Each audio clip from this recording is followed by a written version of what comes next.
से नहीं, सदियों पुराना है हमारा हिंदू राष्ट्र है। हम भारत माता की पूजा करते हैं। विश्व में से कोई देश है जो देश को माता कहा जाता हो।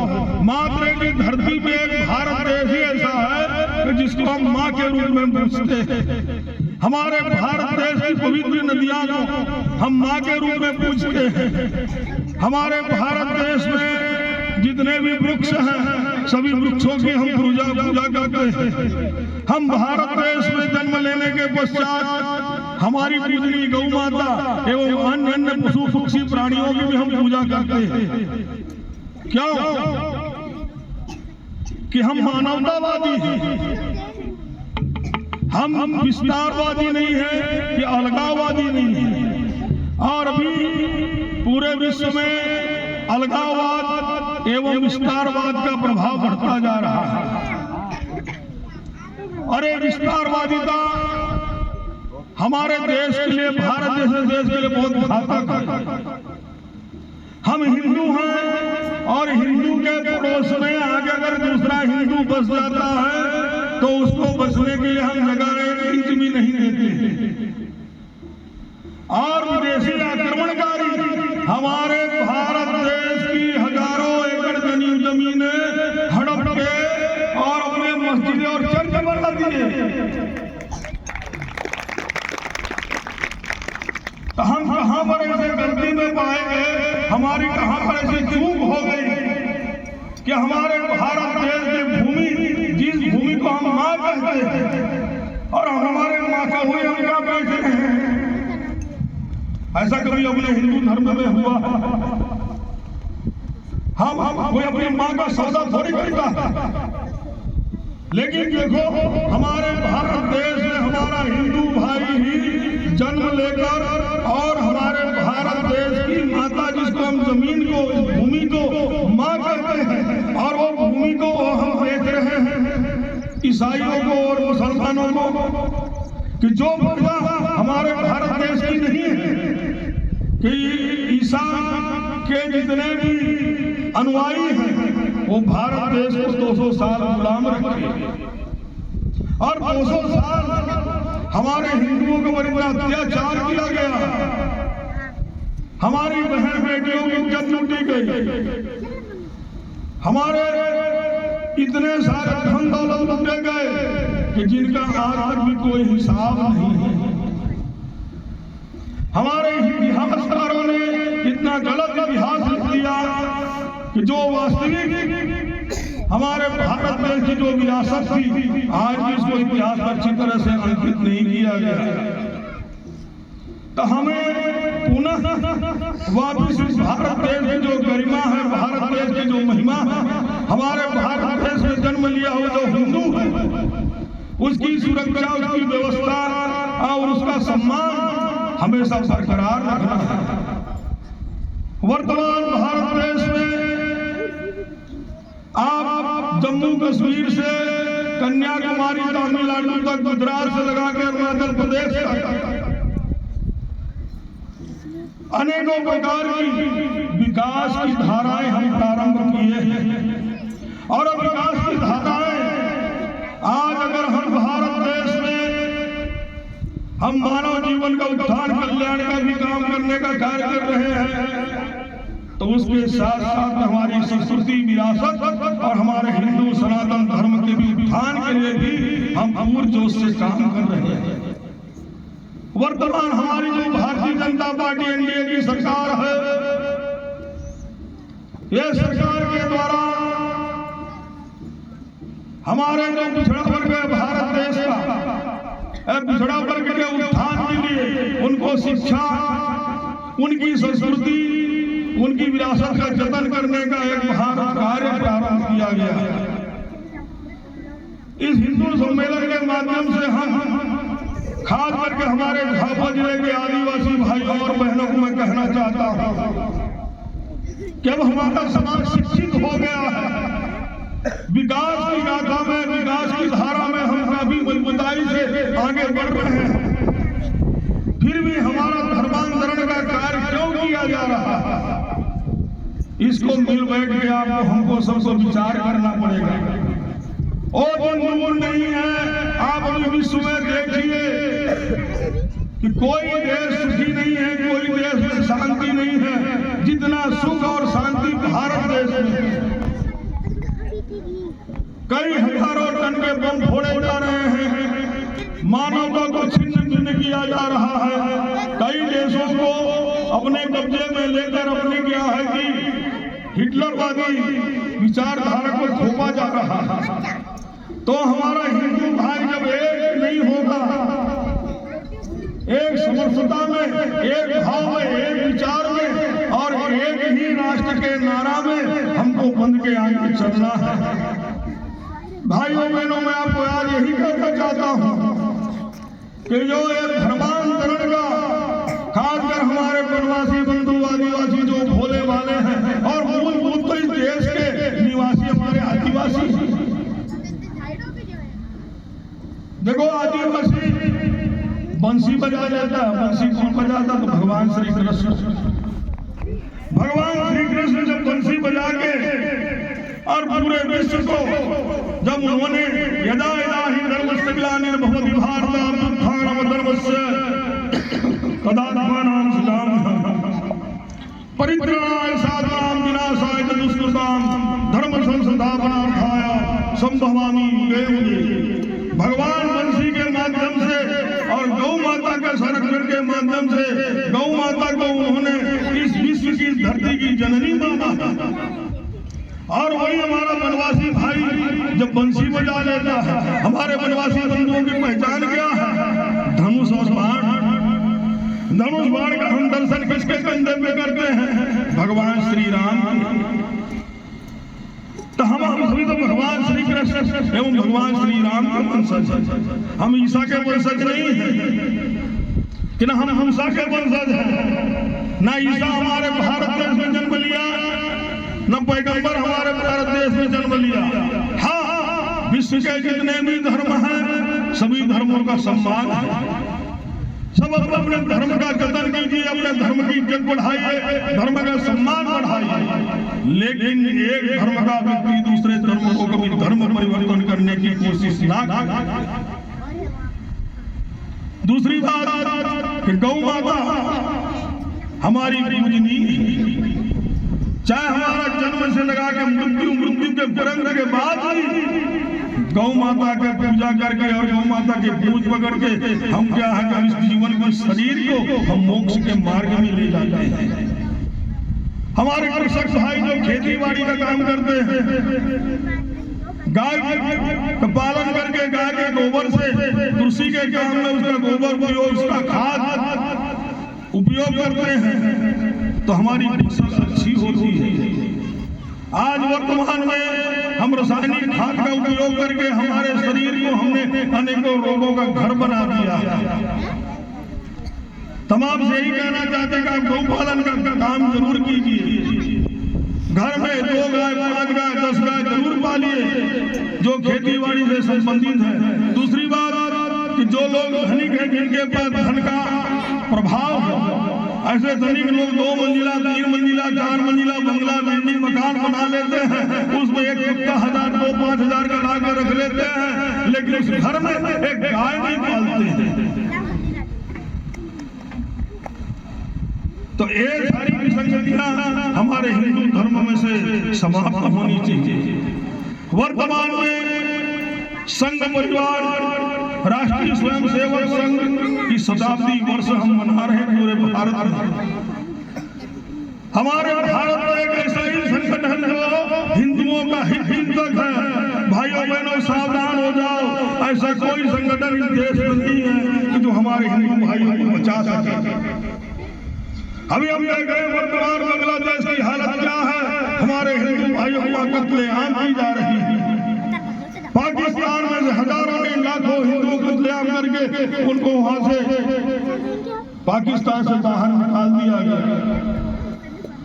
तो विश्व में एक भारत देश के अलावा दूसरा हिंदू राष्ट्र नहीं है। हिंदू कहाँ जाएगा, किस राष्ट्र में जाएंगे? तो जन्म लेना इस भारत देश में हमारा अहोभाग्य है, सद्भाग्य है।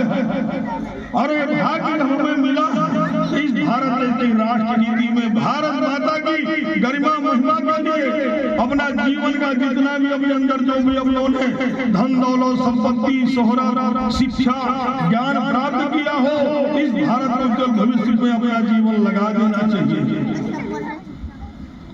तभी हम भारत देश के असली नागरिक कहलाएंगे और हिंदू धर्म का हम जतन कर पाएंगे। भारत देश में ही एक ऐसा था राज्य की जहां 2 झंडे लगाए जाते थे। एक तिरंगा लगता था तो उसके साथ में उस राज्य का झंडा लगता था। लेकिन धन्य है हमारे माननीय प्रधानमंत्री नरेंद्र भाई मोदी जी और उनकी सरकार, जो जम्मू कश्मीर में 2 ध्वज लगाए जाते थे 370 हटा के आर्टिकल 31 हटा के और जम्मू कश्मीर को पुनः भारत में शामिल करके और भारत देश को अखंड स्वरूप उन्होंने दिलवाया है। 500 साल से जिस राम जन्मभूमि के लिए हम आंदोलन कर रहे थे, हजारों नहीं लाखों हमारे हिंदू भाइयों के कत्लेआम हो गए। इसमें बहुत से लोग ऐसे मौजूद होंगे जब 90 से 92 के समय में जब कार सेवा प्रारंभ हुई और उस समय वहां मुलायम की सरकार थी, उस मुलायम ने हमारे हजारों हिंदुओं को कत्लेआम कर दी। फिर भी हमारा हिंदू भाई रुका नहीं, पीछे हटा नहीं, कभी किसी चीज से डरा नहीं।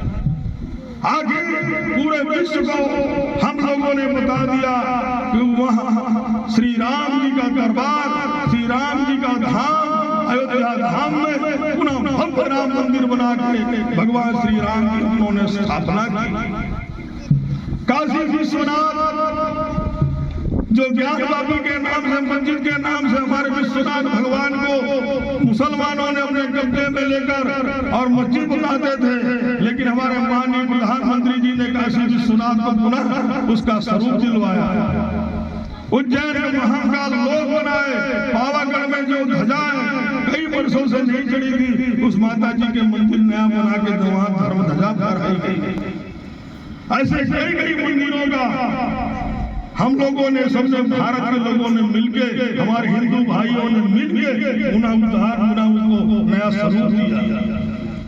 अभी कुछ दिन पहले सोमनाथ मंदिर का हमारे माननीय प्रधानमंत्री जी ने 1000 साल पूरा होने का उत्सव मनाया गया, गौरव दिन मनाया गया।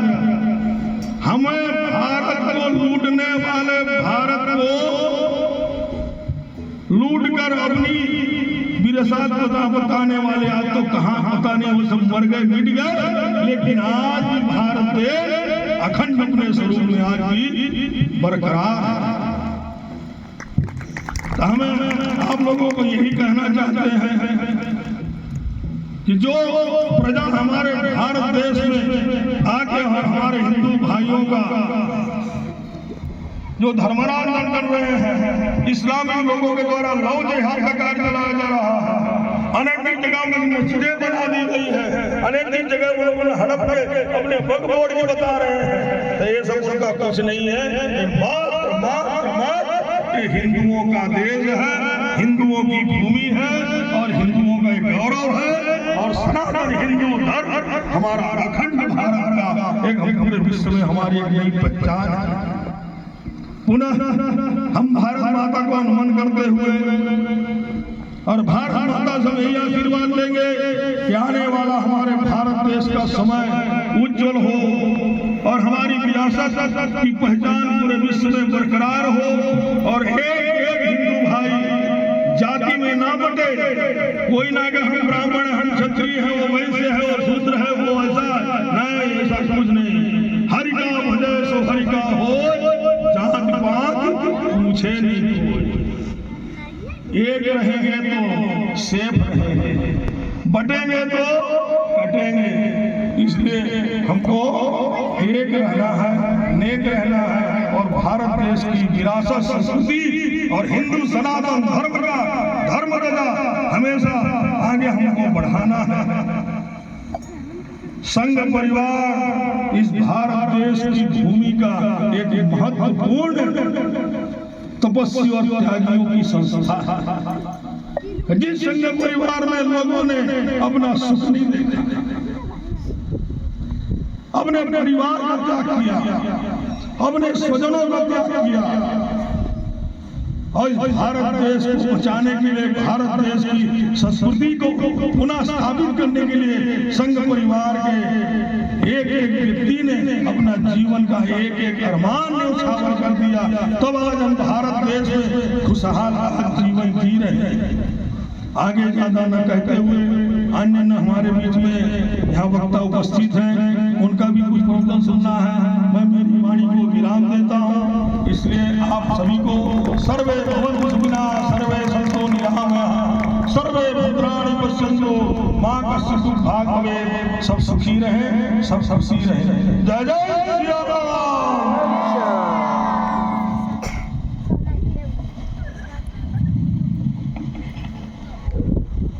बहुत बहुत धन्यवाद आदरणीय सम्माननीय महाराज जी को।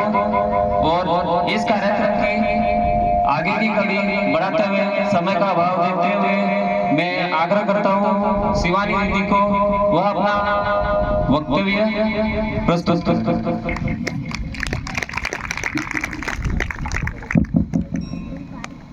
देश को आगे और अग्रणी महान बना सकते हैं। तो ऐसे कुछ कार्यों में मैं सर्वप्रथम बात करूंगी सामाजिक समरसता की। गुरुजी ने भी बताया था कि बटेंगे तो कटेंगे, तो हमें जातियों में नहीं बटना है। ऊंच नीच, अमीर गरीब, भाषा प्रांत या किसी भी आधार पर हमें कोई भी भेदभाव नहीं करना है। सभी हमारे भाई हैं, सभी एक ही भगवान के अंश हैं, सभी में एक जैसा रक्त बह रहा है। तो हमें अलग अलग जातियों में नहीं बटना है। पूर्व में भी जब जब हमारा देश जातियों में, समाज में अलग अलग भागों में बटा है, तब तब हमारा देश पराधीन हुआ है। उसी से सबक लेकर हमें आगे भी कोई भेदभाव नहीं करना है। ये एक हाथ है, इसमें अलग अलग प्रकार की उंगलियां हैं, छोटी बड़ी लंबी, लेकिन जब ये सब मिल जाती है ना तो क्या बनती है? मुट्ठी। एक उंगली से हम किसी को गिराएंगे तो गिरेगा क्या? नहीं गिरेगा ना। और ये मुट्ठी जब बन जाती है तो एक मुक्का किसी को मारता तो गिर जाता है ना। मुक्का मारना नहीं हमें, मैं एक उदाहरण दे रही हूँ। तो ये मुट्ठी है हमारी। तो इस तरह से हम सबको एक होकर रहना है, तभी आज हम सब साथ में हैं तो सेफ है। बांग्लादेश में अल्पसंख्यक है तो वहाँ पे हमारे हिंदुओं की क्या हालत हो रही है आप सबको पता होगा। तो इस तरह से हमें सबको एक होना है। हमारी सभी जातियों के लिए एक ही शमशान की व्यवस्था हो। ये नहीं कि ये नीची जाति का है तो इसमें हम इसको अंतिम संस्कार नहीं करने देंगे, अरे ये तो नीची जाति का है तो हम इसको मंदिर में नहीं आने देंगे। ऐसा नहीं होना चाहिए। सभी के समान अधिकार है, तो सभी को हमको मिलजुल कर रहना है। अब मैं आगे बात करूंगी स्वयं संघ के दिए हुए 5 परिवर्तनों में कुटुंब प्रबंधन की। कुटुंब प्रबोधन मतलब एक बच्चे को संस्कार हमारे परिवार में ही मिलते हैं, और परिवार में आगे जाकर वो बच्चा अगर संस्कारित होगा तो एक अच्छे समाज का निर्माण करेगा, एक देश का निर्माण करेगा और एक जिम्मेदार नागरिक बनेगा। जब मकान की नींव डालते ना तो नींव पक्की होती तब वो मकान मजबूत होता है। तो हम भी बच्चों में अच्छे संस्कार डालेंगे तो उसकी नींव मजबूत होगी। इसलिए हमको बच्चों को एक साथ करके रखना है। लेकिन आज सब मोबाइल में इतने व्यस्त हो गए हैं कि जैसे बच्चा स्कूल से भी आता है तो सबसे पहले क्या करेगा? मोबाइल का है, मम्मी अपना मोबाइल का है, खाना खाने बैठेगा तो मोबाइल का है, बस मोबाइलों में व्यस्त हो जाते हैं। ना तो माता पिता से बोलने का टाइम है, ना कुछ खेलने का टाइम है, बस मोबाइल और वो। कहीं ना कहीं गलती हम माँ बाप की भी है। हम भी उनको शुरू से ये बेटा मोबाइल, हम अपना काम करने में व्यस्त हो जाते हैं और वो मोबाइल में व्यस्त हो जाता है, और उसके जीवन में क्या चल रहा है हम पता ही नहीं कर पाते। वो किस तरफ जा रहा है, किस राह में जा रहा है, ये हमको पता ही नहीं है। तो हमें कम से कम सप्ताह में एक बार साथ मिलकर भोजन करना है, और उसके जीवन में क्या चल रहा है ये हमको उसको पूछना है। कहीं वो गलत राह पे तो नहीं जा रहा है। जैसे मोबाइल में बात करते करते आजकल लड़कियां दूसरे धर्म के लड़कों से बात करने लग जाती है और होता है लव जिहाद। तो ये हमें नहीं होने देना है, उन पे हमें बिल्कुल ध्यान रखना है। मैं आपको एक कहानी सुनाती हूँ। एक बार एक बहुत अमीर सेठ होते थे, उनके 2 पुत्र होते हैं। वो अपनी पत्नी के साथ और 2 पुत्रों के साथ में अच्छे रह रहे होते हैं। फिर बच्चे उनके बड़े होते हैं, धीरे धीरे वो भी अपने व्यवसाय में लग जाते हैं। फिर वो ना तो माता पिता से उनको बात करने का टाइम, उनके भी शादी हो जाती है, उनकी भी बीवी आ जाती है, बच्चे हो जाते हैं, बच्चे स्कूल जा रहे हैं। उन अमीर सेठ जी और उनकी पत्नी से बात करने वाला कोई नहीं होता है। फिर सेठ जी विचार करते हैं, अरे ये पूरा परिवार तो मेरा बिखर रहा है, अब मैं इस परिवार को एक कैसे करूं? तो वो क्या करते हैं, दोनों अपने बेटों को अपने पास बुलाते हैं और फिर बोलते हैं कि बेटा, मैंने अपनी वसीयत तुम दोनों के नाम कर दी है, तो आप दोनों को आधा आधा मेरी जायदाद का हिस्सा आप दोनों को मिल जाएगा। तो बच्चे बहुत खुश हो जाते हैं, अरे पिताजी ने तो हमारे नाम संपत्ति कर दी है, ठीक है। लेकिन उनके पिताजी उनके सामने शर्त रखते हैं कि आने वाले 1 महीने तक तुम लोग सब साथ में सप्ताह में 1 दिन मिलकर बैठोगे और अपने धर्म ग्रंथों की बात करोगे और अपने बच्चों के जीवन में क्या हो रहा है इस बारे में बात करोगे, तभी ये संपत्ति 1 महीने बाद तुम्हें मिलेगी, वरना ये सारी मैं ट्रस्ट को दान कर दूंगा। तो पहले तो बच्चे बोलते, दोनों उसके पुत्र बोलते कि पिताजी ये कैसी शर्त है, पहले तो आना का नहीं करते, लेकिन संपत्ति का सवाल था, तुमको करना भी जरूरी था।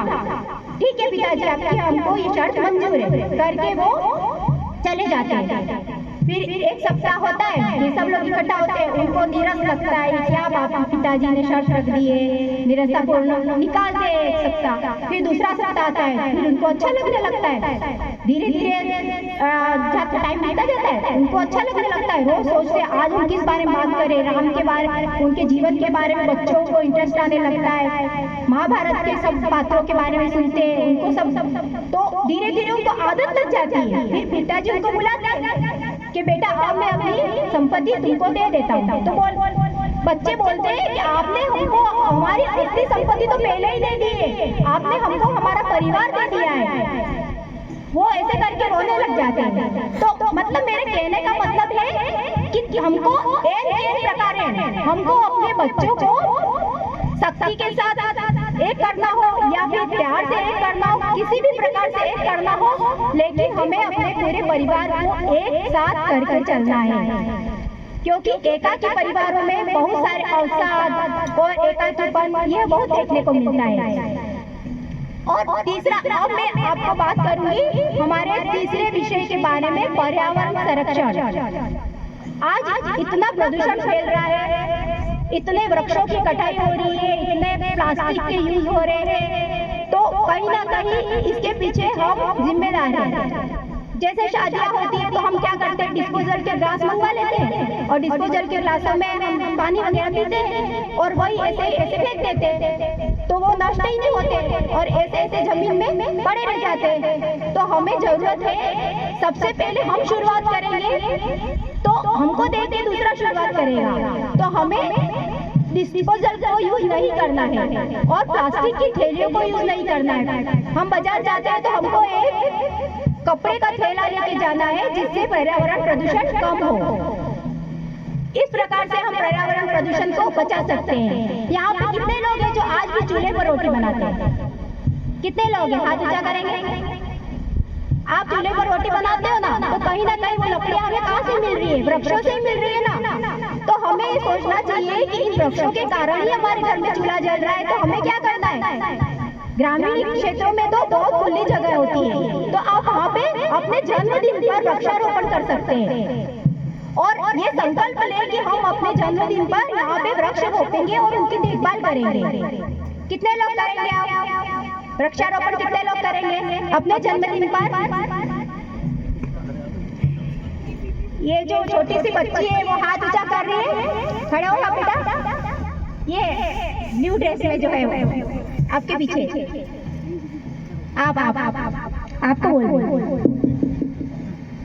वो समझ नहीं पा रहे, वो छोटी सी है पर उसका जज्बा है कि हाँ मैं लगाऊंगी, चाहे वो करे नहीं करे, लेकिन अभी तो बोल रही है ना मैं करूंगी।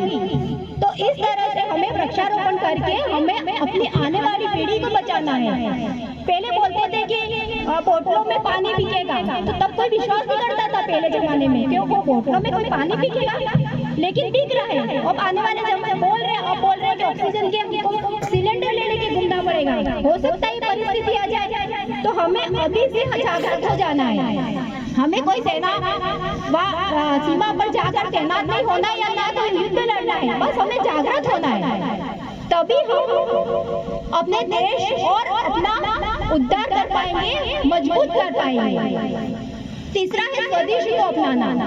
एक हमारी भाषा को हमें बोलना है। आज हर जगह इंग्लिश, हमारी मातृभाषा तो हिंदी है, और उससे भी हम जो गांवों में जो बोलते हैं वो भाषा है हमारी। तो लेकिन सब स्कूलों में भी जाते हैं तो टीचर क्या सोचते हैं, वो देखेंगे कि पेरेंट्स इंग्लिश बोल पा रहे कि नहीं बोल पा रहे, अंग्रेजी बोल पा रहे कि नहीं बोल पा रहे बच्चे के माता पिता।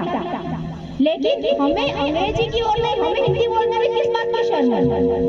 अभी मैं भी बोल रही हूँ तो मेरे भी कुछ शब्द इंग्लिश में आए हैं, क्यों? क्योंकि आदत हो चुकी है। तो हमें हिंदी अपनानी है, स्वदेशी को अपनाना है। जहाँ तक हो सके वहाँ तक हमें स्वदेशी वस्तुओं का उपयोग करना है। पूरी तरीके से तो हम नहीं कर सकते, लेकिन कोशिश यही करनी है कि हमको स्वदेशी चीजों का उपयोग करना है।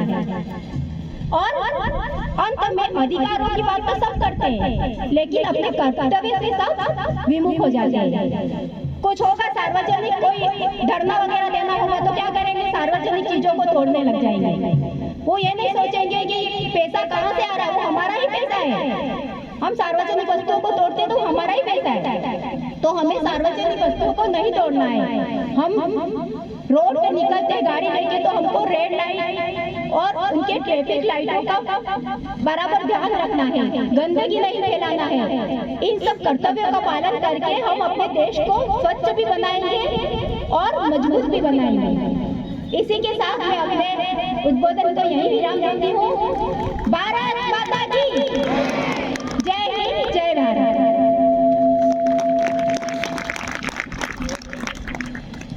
बहुत बहुत धन्यवाद दीदी। आपने वर्तमान में संघ शताब्दी वर्ष के निमित्त जो समाज को आग्रह किया है पंच परिवर्तन, उनको क्रमानुसार दीदी ने विस्तार से बताया। ये हमारे जीवन में और हमारे देश के लिए अति महत्वपूर्ण है। इसको हमारे जीवन में उसको उतारना है और उसका पालन भी करना है। इसी कड़ी को आगे बढ़ाते हुए मैं अपने बीच में उपस्थित है संघ से अपने प्राण सोहन जी परमार, प्राण संयोजक, ग्राम विकास प्रमुख, आपसे अनुरोध है आप अपना वक्तव्य प्रस्तुत करें।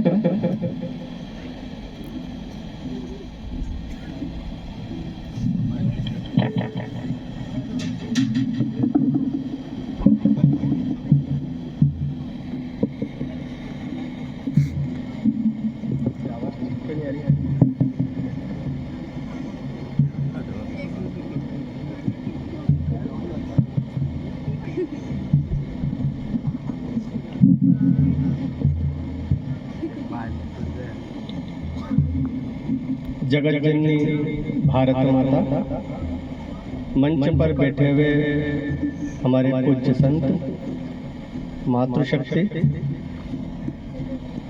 संघ के शताब्दी वर्ष के निमित्त हो रहे हिंदू सम्मेलन में पधारी हुई आदिशक्ति, मातृशक्ति एवं श्रुति जन वरिष्ठ कार्यकर्ता, अभी आज का मेरा ये 11वां हिंदू सम्मेलन है, लेकिन जो मैं देख रहा हूँ वो सबसे अद्भुत है। अनेक स्थानों पर हिंदू सम्मेलन देखने को मिल रहे हैं, लेकिन इतनी भीषण गर्मी में भी सारी बातें अनुशासन में रह करके सुनना, ये जो मैं देख रहा हूँ ये वास्तव में हिंदू सम्मेलन है। भीड़ बहुत हो सकती है, नाच गाने भी हो सकते हैं, ताल मंजीरे भी बज सकते हैं, लेकिन इतने धैर्यपूर्वक इतनी गर्मी में अपने राष्ट्र की, अपने देश की, अपने धर्म के लिए होने वाली बातों को इतनी तन्मयता से सुनना, ये मेरे लिए इस हिंदू सम्मेलन की सबसे बड़ी उपलब्धि है। यहाँ के कार्यकर्ताओं ने अथक परिश्रम किया है। हो सकता है कि संख्या लाने में वे सफल नहीं हुए हैं, लेकिन जो भी आए हैं, जो भी यहाँ बैठे हैं, उतने ही अगर इस राष्ट्र के लिए, इस समाज के लिए सक्रिय होकर काम करेंगे तो इस देश में, यहाँ तक कि झाबुआ जिले का थांदला और थांदला का यह मंडल, जिसके आसपास जितनी भी हिंदू समाज के ऊपर चुनौती है, जैसा कि महाराज जी ने बताया, वो हम सब मिलकर के उसको हल कर लेंगे। एक एक चुनौती का समाधान हम सब मिलकर करेंगे। और ये सूत्र, जैसा कि गुरुदेव ने बताया, दीदी ने, हमारी जो मातृशक्ति आई है, उन्होंने भी कहा है, ये सब चीजों के पीछे एक ही स्रोत है। और वो स्रोत कब बना? तो स्रोत बना नागपुर में 1925 में।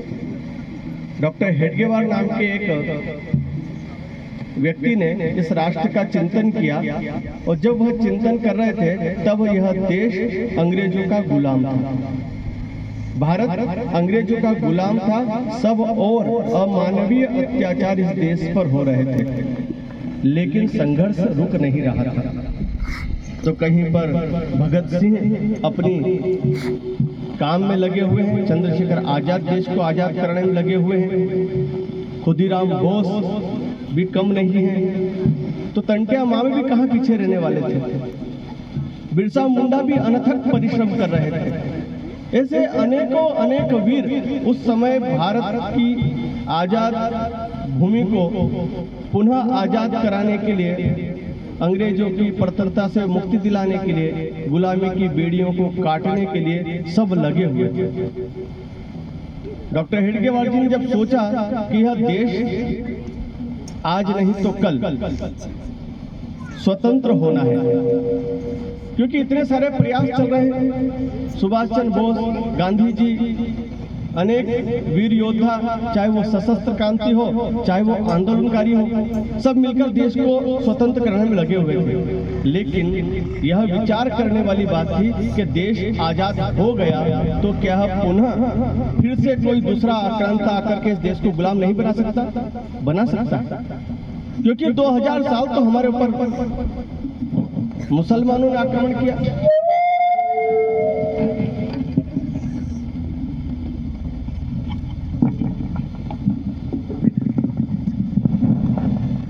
इसको हाथ में ले लेता हूं।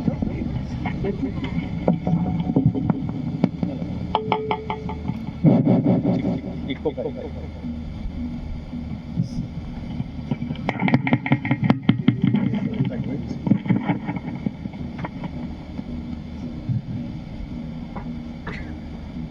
तो इतने लंबे काल तक जब अंग्रेजों के पहले मुस्लिम आक्रांताओं ने भारत पर आक्रमण किया, देश को लूटा खसोटा, यहाँ की धन संपदा लूट के ले गए और उनके धर्म का विस्तार किया। उसके बाद अंग्रेज भी आए, उन्होंने भी सैकड़ों वर्षों तक भारत पर शासन किया।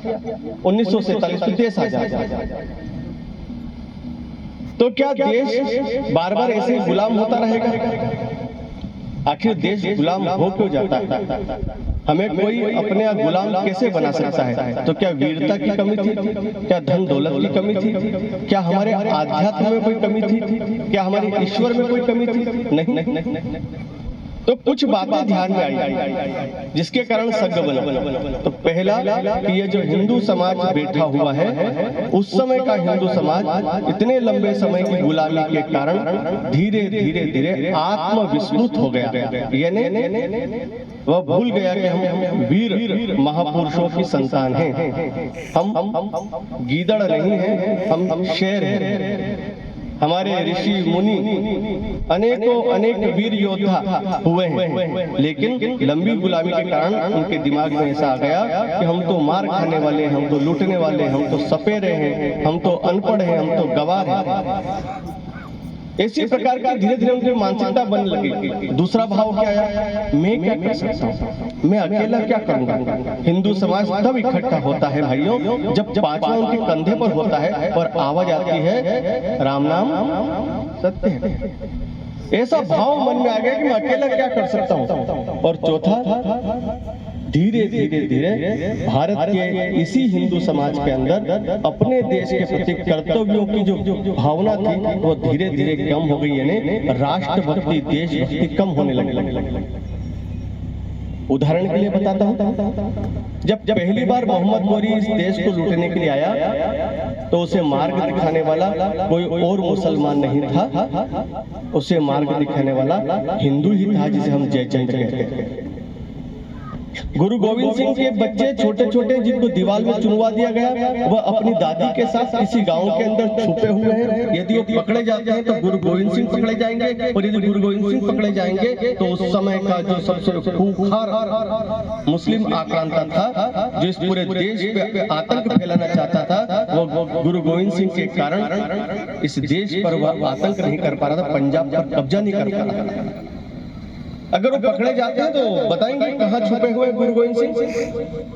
उन छोटे छोटे बच्चों को पकड़वाने वाला कोई मुसलमान नहीं था, कोई अंग्रेज नहीं था, कोई और विधर्मी नहीं था। आप यकीन नहीं मानेंगे, चंद सोने के सिक्के के पीछे बिकने वाले उस समय के हिंदू ही थे। जब चंद्रशेखर आजाद एक रिवॉल्वर, जिसको वो आलू बुखारा बोलते थे, उसे लेकर के अल्फीड पार्क के अंदर इस देश की आजादी के लिए संघर्ष कर रहे थे, एक एक निशाना अचूक लगता था, खोपड़ी पर लगता था, एक गोली एक अंग्रेज। वह अल्फीड पार्क के अंदर बैठे हुए हैं, क्रांतिकारियों से मिलने के बाद वह निकलने वाले हैं, ऐसी जानकारी देने वाला कोई ईसाई नहीं था, कोई मुसलमान नहीं था, कोई अन्य धर्मावलंबी नहीं था। तो यकीन नहीं मानेंगे, उस समय के चंद सिक्कों में बिकने वाले वह हिंदू ही थे।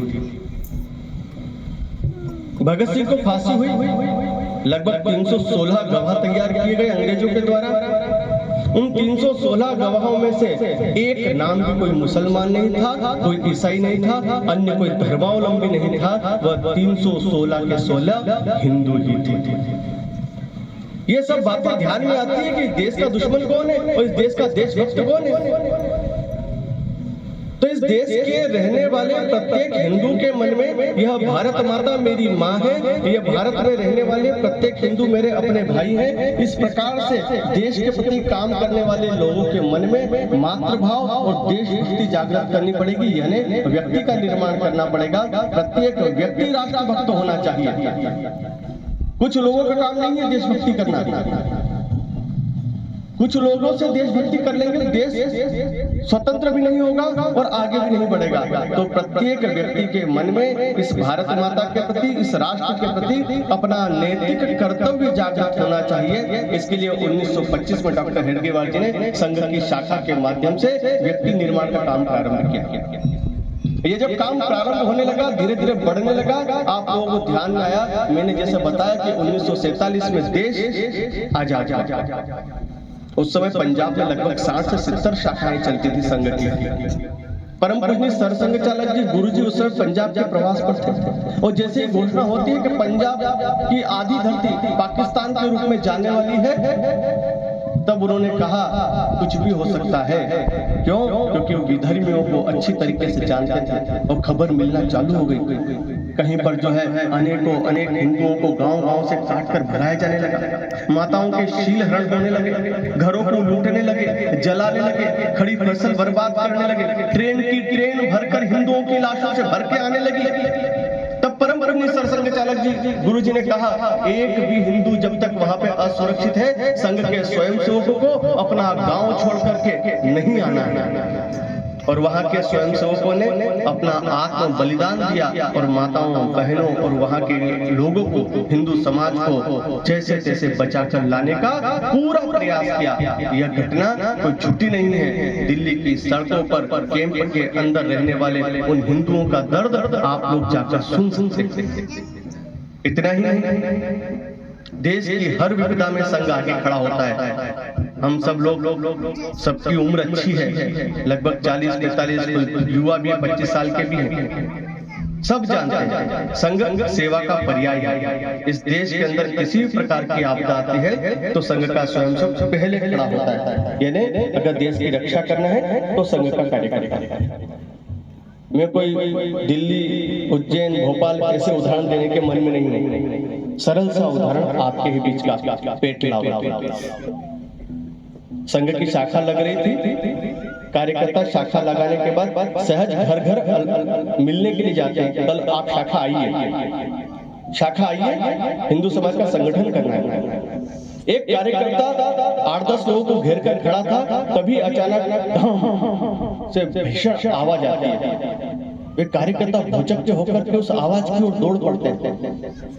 ये आवाज आई किधर से? बोले भैया इधर से आई है। वे सारे कार्यकर्ता बिना सूद लगाए चप्पल छोड़ करके उस परिवार का वहाँ अल्पाहार जहाँ वो चाय नाश्ता कर दे वैसा का वैसा छोड़कर उस आवाज की ओर दौड़ पड़े। देखा तो आग लगी हुई है, किसी के हाथ नहीं है, किसी के पैर नहीं है, कोई गर्दन नहीं, ऐसा धड़ उड़ उड़ के बाहर निकल रहे हैं। कुछ तो आधे जले हुए लोग बाहर दौड़कर आ रहे अपनी जान बचाने के लिए। और भीषण विस्फोट जब हुआ तो कार्यकर्ताओं ने बिना सोचे कि एक और धमाका हो सकता है, लेकिन उन लाशों को उठाने के लिए, उनकी जान बचाने के लिए एम्बुलेंस की व्यवस्था, ब्लड की व्यवस्था, डॉक्टरों की व्यवस्था, न कोई पुलिस, न कोई प्रशासन, कुछ भी नहीं। लेकिन संघ का स्वयंसेवक अंदर एक और धमाका हो सकता है, बिना डरे, अपने प्राण की परवाह किए बिगर उस समाज को बचाने के लिए अंदर कूद पड़ते हैं और जैसे तैसे लोगों को बचा बाहर निकालने लगते हैं। लगभग मैंने सुना था कि 16 से ज्यादा लोगों की जान बचाई गई। बाकी जिनको उस विस्फोट से क्षति होना थी तो हुई, लेकिन जितनी हो सकी सेवा दी। सबसे पहले पहुंचने वाला संघ का स्वयंसेवक झाबुआ की घटना है। मेरे ही समान एक प्रचारक है जिन्होंने अपने माता पिता को छोड़ करके इस राष्ट्र की सेवा के लिए अपना समय दे रखा है। अभी वर्तमान में वो असम के अंदर है। कुछ साल पहले झाबुआ में थे। कोरोना का काल हम सबने देखा है, हम सबने कोरोना देखा है। उस कोरोना काल में जहाँ पति अपने पत्नी के पास नहीं जा रही है, कोरोना के बाद बच्चे माँ बाप के पास नहीं जा रहे हैं, पुत्र पिता के पास नहीं जा रहा है, पिता पुत्र के पास नहीं जा रहा है, इसको ले जाओ। कोरोना हो गया इसको, वो पड़ा है अस्पताल में। अस्पताल में 19 दिन 20 दिन पड़े रहने वाले पति को, पुत्र को, पति को, पिता को, पत्नी, कोई किसी को नहीं देख रहा है। क्यों? मेरे को कोरोना हो जाएगा, मैं ही मर जाऊंगा। इतना भयंकर भय। और हॉस्पिटल से फोन आता है संघ कार्यालय पर, भाई साहब आप हॉस्पिटल आ सकते हैं क्या? नरेंद्र चतुर्वेदी उनका नाम। उन्होंने कहा मैं आता हूँ। हॉस्पिटल जाते हैं तो देखते हैं कि 12 शव रखे हुए हैं। शिनाख्त की गई, पूछा गया कौन है, उनके परिचय निकाले गए, उनके परिवार में फोन लगाए गए।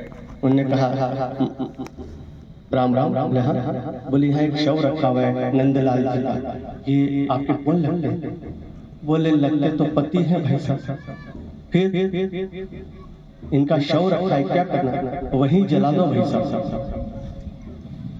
ऐसे उन 13 शवों को मेरे संघ के प्रचारक, अपने संघ के प्रचारक ने, उनको कोरोना नहीं हुआ, लेकिन देश पहले, समाज पहले, धर्म पहले। और उन 12 लोग जिसमें 3 ईसाई थे, बिना भेदभाव के अंतिम संस्कार करा। ये संघ का स्वयंसेवक देश की रक्षा के लिए, समाज की रक्षा के लिए सबसे आगे आने वाला हमारा संघ का अपना स्वयंसेवक। और उसी संघ के यहाँ शताब्दी वर्ष चल रहा है और संघ कह रहा है कि हिंदू कटेगा तो हिंदू बटेगा तो हिंदू कटेगा। इसलिए हिंदू समाज को एक साथ होना पड़ेगा। ये जितनी भी प्रकार की विधर्मी शक्तियां हमारे देश में आकर काम कर रही है, हमारी संस्कृति को तोड़ रही है, हमारी जनजातीय परंपरा को तोड़ रही है, हमारे छोटे छोटे काम जो हम पुरानी पूर्वजों के द्वारा बनाई गई अपनी परंपरा से करते थे, उनमें जो फास्टर घुसने लगे, वो जो नई परंपरा घड़ते जा रहे हैं, चाहे वो नवाई की हो, चाहे सगाई की हो, वो जो नई नई परंपरा है नामकरण की हो, चाहे जन्म के बच्चे के समय की परंपरा हो, इसमें जो हम लोग पूर्व की घुसेड़ते जा रहे हैं, हमारे अपने पूर्वजों द्वारा बनाई गई हमारी जनजातीय परंपरा, हमारी वेशभूषा, भाषा भूषा सब के अंदर वो धीरे धीरे धीरे धीरे घुसते जा रहे हैं। हमारी नवाई का पहला हिस्सा जो गाँव में ही किसी व्यक्ति के लिए जाता था, वो गांव में किसी की अंतिम यानी मृत्यु हो जाती थी तो उसको किसी प्रकार की चिंता नहीं करनी पड़ती थी। गांव के सब लोग मिलकर के उसका दुख बांटते थे, दर्द बांटते थे, और उसे चवन्नी का भी खर्च नहीं आता था। उस काम में भी आजकल फास्टर घुसने लगे हैं और उसमें भी फसल का 1/3 हिस्सा लेकर के जाकर के अपने चर्च चला रहे हैं। धर्मांतरण कौन हो रहा है? हमारे ही भाई भाई लोग हैं। इसलिए हमको ही आगे बढ़ना पड़ेगा। अपनी संस्कृति की रक्षा, अपनी जनजातीय संस्कृति की रक्षा, अपनी वनवासी बंधुओं की रक्षा हम सबको ही करना है। कैसे करेंगे? तो ये इंदौर से, उज्जैन से, बाहर से आने वाले हम जैसे लोग यदि आपके बीच में बात रखेंगे तो हमारी बात का कोई वजन नहीं है। क्यों? क्योंकि हम कहेंगे तो हम दूसरी गिनती में आएंगे। लेकिन आपको ध्यान में आएगा कि आपके ही परिवार में सबसे पहले वो मातृशक्ति पर टारगेट करते हैं, महिला को सबसे पहले धर्मांतरित करते हैं। ये सब आप समझते भी क्या उनका षड्यंत्र है, कैसा उनका षड्यंत्र है, लेकिन इस षड्यंत्र को रोकने के लिए हम सबको आगे आना पड़ेगा। मेरे से किसी ने कहा, आप लोग बुरा मत मानिए, मैं तो बाहर से आया हूँ, आप लोगों से ज्यादा परिचित नहीं हूँ, लेकिन मेरे से किसी ने कहा कि भाई साहब वो लालच में आ जाते हैं, लोभ में आके धर्मांतरित हो जाते हैं। मैंने कहा अगर ऐसा होता तो भारत का सबसे पुराना 200-300 साल पुराना चर्च झाबुआ के अंदर, जिले के अंदर, अगर ये मेरा जनजाति परिवार अगर लालची होता तो अभी यहाँ बैठे हिंदू इतने भी नहीं होते। तो कहने की कमी ये है कि हम जैसे लोग जितनी बड़ी बड़ी बातें कर रहे हैं, हमको ही उनके पास जाना पड़ेगा, उनकी श्रद्धा जागरण करना पड़ेगा, उनका भक्ति का भाव खड़ा करना पड़ेगा। उनके अंदर कहीं न कहीं अपने ही भगवान के प्रति थोड़ी श्रद्धा कम होती जा रही है, उसको कौन बढ़ाएगा? हमको बढ़ाना पड़ेगा। तो श्रद्धा का जागरण करना पड़ेगा, उनके मन में अपने ईश्वर के प्रति फिर से विश्वास लाना पड़ेगा, उनके दुख दर्द में हमको खड़ा होना पड़ेगा, दूर से देखकर काम नहीं चलेगा।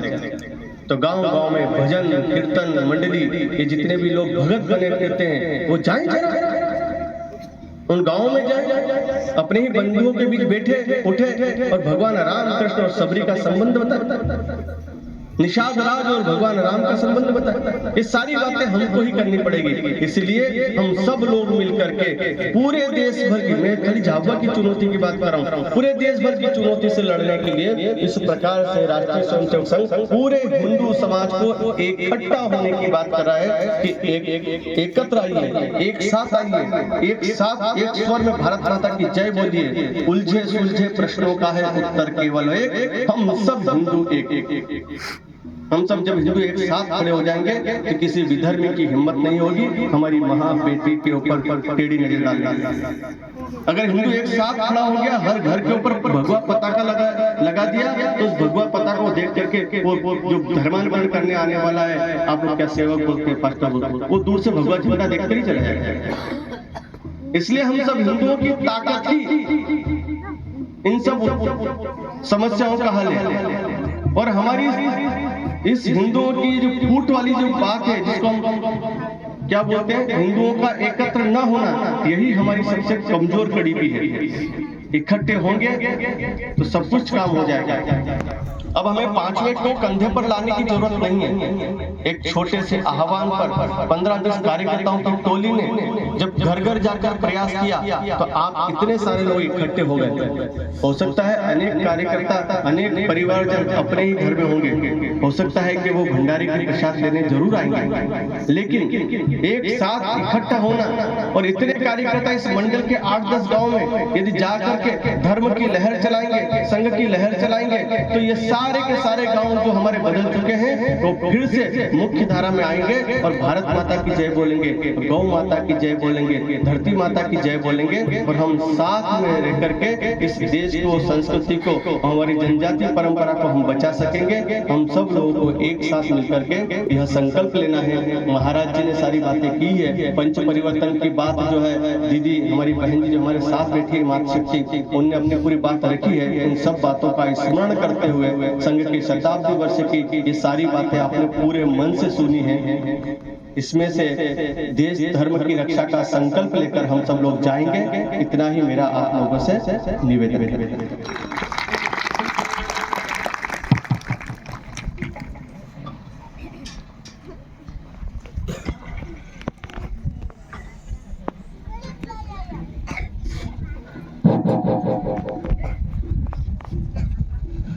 बहुत बहुत धन्यवाद भाई साहब, आपने समाज के बीच में बहुत महत्वपूर्ण बिंदु रखे हैं, पूर्व विस्तार से समझाया। इसी के बीच में मैं तरुण जी को आग्रह करता हूं कि सभी से संकल्प करवाएं और दोहराएं।